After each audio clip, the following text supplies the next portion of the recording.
ಮಾಡಲೇಬೇಕಲ್ಲ, ಮಾಡ್ತೀವಿ.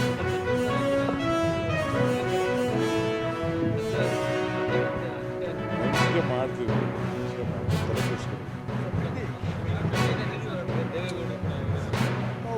ನಾವು ರಾಜಕೀಯದ ಉಳುವಿಗೋಸ್ಕರ ಅವ್ರು ಹೋರಾಟ ಮಾಡ್ತಾರೆ. ಯಾವ ರೈತರಿನ ಹೊರಗಡೆ ಕ್ಷೇತ್ರದ ಕಾರ್ಯಕರ್ತರನ್ನ ಕರ್ಕೊಬಂದು ಯಾತ್ರೆ ಮಾಡ್ತಾರೆ, ಮಾಡಿ ಪ್ರಜಾಪ್ರಭುತ್ವದ ಅವರಕ್ಕನ್ನ ನಾವು ರಾಜಕೀಯ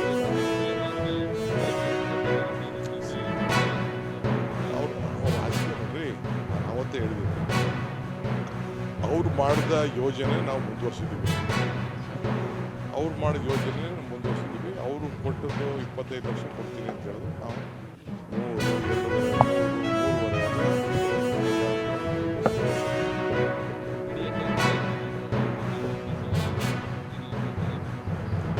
ಎಲ್ಲ ಕಂಪ್ಲೀಟ್ಗೆಲ್ಲ ಮಾಡ್ತಾ ಇದ್ದೀವಿ. ಅದು ನಾವು ಎರಡಕ್ಕೂ ಅವರೇ ಸೇನ್ ಹಾಕಿದ್ದು. ನಿಮ್ಗೆ ಗೊತ್ತಿದೆಯಾ? ನೈಸ್ ಯೋಜನೆ ಮಾಡಿದ್ರೆ ಒಳ್ಳೇದು ಮಾಡಿದ್ದಾರೆ. ರೋಡ್ ಬಂದಿದ್ದಕ್ಕೆ ಕೆಲವೆಲ್ಲ ಸ್ವಾರ್ಥಗಳಿದೆ. ಅದೆಲ್ಲ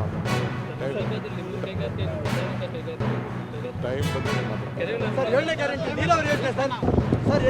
517 ದಿನ ಎಷ್ಟು ತಿಂಗಳಾಗದೆ ಈ ಜಿಲ್ಲೆಯ ಮಾನ್ಯ ಮುಖ್ಯಮಂತ್ರಿಗಳ ಸ್ಥಾನವನ್ನು ಅಲಂಕರಿಸಿ 3 ತಿಂಗಳ 2 ತಿಂಗಳ ಮೊದಲನೇ ದಿನದಿಂದ ಹೋರಾಟವನ್ನು ರೈತರ ಪರವಾಗಿ ಮಾಡಬೇಕಾದ್ರೆ ಅವರು ಇನ್ನೂ ಮುಖ್ಯಮಂತ್ರಿಗಳಾಗಿರಲಿಲ್ಲ ಸ್ವಾಮಿ, ಇನ್ನೂ ಉಪಮುಖ್ಯಮಂತ್ರಿಗಳಾಗೇ ಮುಂದುವರಿತಾ ಇದ್ರು.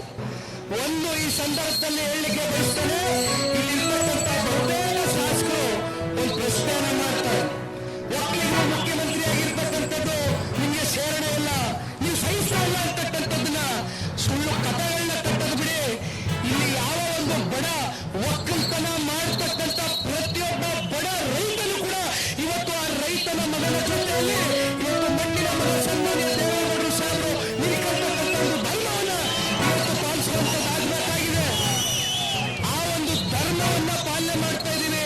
ಹೊರತುಪಡಿಸಿ ನಾವು ಒಕ್ಕಲ್ತನ ಮಾಡ್ತಕ್ಕಂಥ ಬಡ ರೈತರು ಪ್ರತಿಯೊಬ್ಬನು ಕೂಡ ಒಕ್ಕಲಿಗ ಇದ್ದಾನೆ, ಅಂತವರ ಜೊತೆಯಲ್ಲಿ ನಿಂತ್ಕೊಳ್ಳಬೇಕಾಗ್ತದೆ.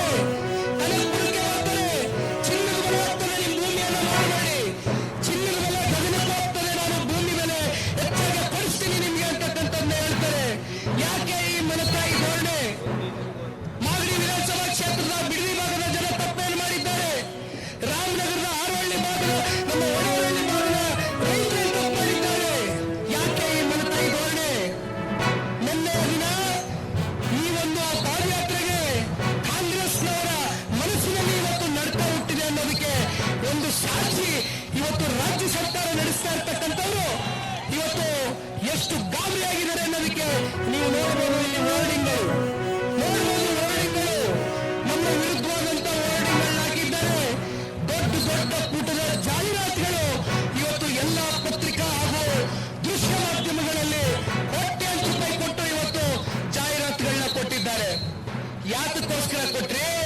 ಪರಿಶೀಲನಾ ಸಮಿತಿ ಮಾಡ್ತೀನಿ ಅಂದ್ರು.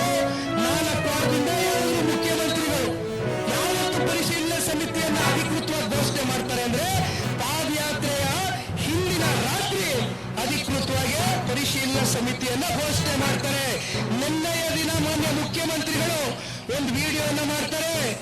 2 ಕೋಟಿ ಅಲ್ಲ 3 ಕೋಟಿ ದುಡ್ಡು ಕೊಡ್ತೀನಿ ಅಂತಾರೆ. ಸ್ವಾಮಿ, ಹೊಸದಾಗಿ ನೀವು ಲೂಟಿ ಮಾಡೋದಕ್ಕೆ ಪ್ರಾಧಿಕಾರ GPDA, greater Bengaluru development authority, greater Bengaluru integrated township ಮಾಡ್ತೀನಿ ಅಂತ ಹೊಸ ಪ್ರಾಧಿಕಾರ ರಚನೆ ಮಾಡಿದಿರಲ್ಲ ಸ್ವಾಮಿ. 2 ಕೋಟಿ 1 ಎಕರೆಗೆ ನೀವು ನಿಗದಿತ ಮೌಲ್ಯ 2 ಕೋಟಿ ಮಾತಾಡುವ 3 ಹೋಗೋದು ಬೇಡ. 5,000 ಎಕರೆ ಅಂತಿಮ ಅಧಿಸೂಚನೆ ಹೊರಡಿಸಿದ್ದೀವಿ. 11,000 ಕೋಟಿ ನಿಮ್ಮ ಖಾತೆಯಲ್ಲಿ ಇದೆಯೇ? ಪ್ರಾಧಿಕಾರದ ಖಾತೆಯಲ್ಲಿ, GPDA ಖಾತೆಯಲ್ಲಿ ನಾಳೆ ರೈತರು ಬಂದು 11,000 ಕೋಟಿ ಕೊಡ್ತಕ್ಕಂಥದಕ್ಕೆ ನಿಮ್ಮ ಖಾತೆಯಲ್ಲಿದ್ರೆ ದಯಮಾಡಿ ನಿಮ್ಮ ಖಾತೆಯ ಪುಸ್ತಕವನ್ನ ಬಹಿರಂಗವನ್ನ ಪಡಿಸಿ 11,000 ಕೋಟಿ ನಮ್ಮ ಹತ್ರ ಇದೆ ಅಂತ. 90% ಸಾಲ ತಗೊಳ್ತಾ ಇದ್ದೀರಿ. ಅಲ್ಲೆಲ್ಲ BDAನ 2,000 ಈಕ್ವಿಟಿ ತೋರಿಸ್ತೀರಿ. BMRDA ಇಂದ ಹಲವಾರು CA ಸೈಟ್ಗಳನ್ನ ಅಡಮಾನ ಇಟ್ಟಿದ್ದೀರಿ. ಯಾವ ಪುರುಷಾರ್ಥಕ್ಕೆ ಮಾಡ್ತಾ ಇದ್ದೀರಿ? 15,000 ಕೋಟಿ ಪ್ರಾಜೆಕ್ಟ್ ನಲ್ಲಿ ಸಾವಿರ ಕೋಟಿ ಸಾಲದವರೇ ಹಣಕಾಸಿನ ಇಲಾಖೆಯ ಅಧಿಕಾರಿಗಳು ಸರ್ ಇದು ನಮಗೆ ಫೀಸಿಬಿಲಿಟಿ ಕಾಣ್ತಾ ಇಲ್ಲ, ಬೇಡ 9,000 ಕೋಟಿ ನಾವು ಗ್ಯಾರಂಟಿ ಕೊಡಕ್ಕಾಗಲ್ಲ ಅಂದ್ರು. ಅವ್ರ ಮೇಲೆ ಒತ್ತಾಯ ಹಾಕಿ ಇವತ್ತು ಮುಖ್ಯಮಂತ್ರಿಗಳು ಅವತ್ತು ಉಪಮುಖ್ಯಮಂತ್ರಿಗಳು ಒತ್ತಾಯ ಹಾಕಿ ನೀವು ಸೈನ್ ಹಾಕ್ಸ್ಕೊಂಡು ಬಂದ್ರಲ್ಲ